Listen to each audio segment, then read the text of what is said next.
निशांत जी, NDA में सिर्फ RLM ही नहीं कई सहयोगी है, तो क्या एनडीए में अब राज्यसभा सीट योगदान के आधार पर मिलेगी या राजनीतिक ताकत के आधार पर?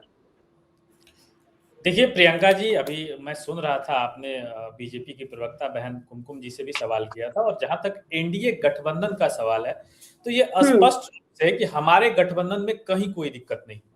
मैं इस बात को बड़ी प्रमाणित के साथ कह सकता हूं कि आपने देखा कि पिछले चुनाव में भी, चाहे वह विधानसभा की चुनाव हो या लोकसभा की चुनाव हो, लगातार सीटों के बंटवारों को लेकर अलग अलग कयास लगाए जा रहे थे और विपक्ष भी कह रहे थे कि ऐसा होगा वैसा होगा। लेकिन अंततोगत्वा आपने देखा कि किस तरीके से सहजता के साथ हमारी गठबंधन ने सीट का शेयरिंग कर लिया और हम लोग चुनाव जीते भी अच्छे तरीके से। जहां तक राज्यसभा की बात है तो राज्यसभा के 5 सीटों का नोटिफिकेशन हो गया और आज से नॉमिनेशन डेट की भी शुरुआत हो गई संभवतः। और मैं इतना जरूर कहना चाहूंगा कि कौन चुनाव लड़ेगा, किस पार्टी से चुनाव लड़ेगा, ये गठबंधन के शीर्ष नेतृत्व बैठ के फैसला करेंगे और बहुत जल्द ये चीज क्लियरफाई हो जाएगा कि इस 5 सीट पे किस पार्टी के नेता लड़ेंगे, कैसे लड़ेंगे, नहीं लड़ेंगे। हाँ, इतना मैं जरूर स्पष्ट कहना चाहूंगा कि ये 5 सीट जो राज्यसभा की है, इसमें एनडीए जीत दर्ज करेगी और राज्यसभा में और मजबूत होगी। प्रियंका जी। ठीक है, आदिल जी भी हमारे साथ जुड़े हुए हैं एआईएम से। आदिल जी, आपका भी बेहद स्वागत है हमारे इस खास चर्चा में। आदिल जी, सबसे ज्यादा चर्चा आप ही की पार्टी की हो रही है। एआईएम इस वक्त सबसे ज्यादा मुख्य भूमिका में नजर आ रहा है। बीजेपी, एनडीए के तमाम घटक दल जो है उनको भी आपकी जरूरत है, विपक्ष को भी आपकी जरूरत है।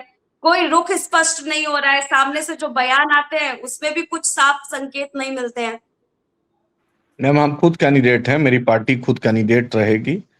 हम राजद को और महागठबंधन के लोगों को बोला है कि भाजपा को हराना है तो हमारे साथ दीजिए। अपर हाउस में हमारा मेंबर नहीं है, इस बार एमआईएम को मौका दीजिए। हमने अपनी बात रख दी। अख्तर उल इमान साहब सबसे प्रमुख चेहरा है बिहार एमआईएम के। हम चाहते हैं अख्तर उल इमान साहब जाए, एमआईएम जाए, बैरिस्टर असदुद्दीन ओवैसी साहब इसमें आखिरी मोहर लगाएंगे, क्योंकि आरजेडी तो हराने की स्थिति में है नहीं भाजपा को।